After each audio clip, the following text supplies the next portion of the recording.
সুনামগঞ্জ সীমান্তের ওপারে ভারতের কারফিউ, এবারে বিজিবির টহল জোরদার।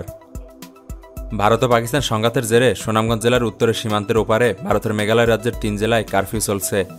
এই পরিস্থিতিতে পুশিন ঠেকাতে ও নাগরিকদের নিরাপত্তায় টহল জোরদার করেছে বর্ডার গার্ড বাংলাদেশ বিজিবি।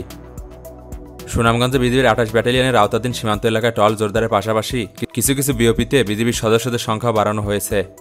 এ বিষয়ে রোববার সকালে সুনামগঞ্জের সীমান্তের বিভিন্ন এলাকায় বিজিবির বাড়তি টহলও দেখা গেছে।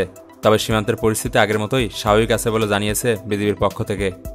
বিজিবি সূত্রে জানায়, সুনামগঞ্জের 12টি উপজেলার মধ্যে 6টি উপজেলার সঙ্গে ভারতের 120 কিলোমিটারের সীমান্ত রয়েছে।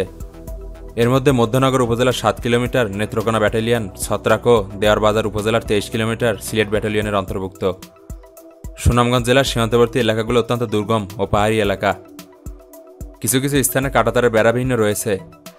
ভারতীয় সীমান্তরক্ষা বাহিনী বিএসএফের পুশিনের অপচেষ্টা চলমান থাকলেও সুনামগঞ্জ সীমান্তে জনবল বৃদ্ধির মাধ্যমে বিজিবির টহল জোরদারের পাশাপাশি গোয়েন্দা তৎপরতা বৃদ্ধি করায় এখনও পুশিনের কোনো ঘটনা ঘটেনি। সুনামগঞ্জ বিজিবির দায়িত্বশীল ব্যক্তিরা জানান, সিলেটে 48 বিজিবির সীমানা শুরু হয়েছে সুনামগঞ্জের দেয়ারবাজার সীমান্ত এলাকা থেকে। এই অবস্থায় বাংলাদেশের নাগরিকেরা অবৈধ পথে ওপারে যেন না যান এলাকায় সভা করে সতর্ক ও সচেতন করা হয়েছে।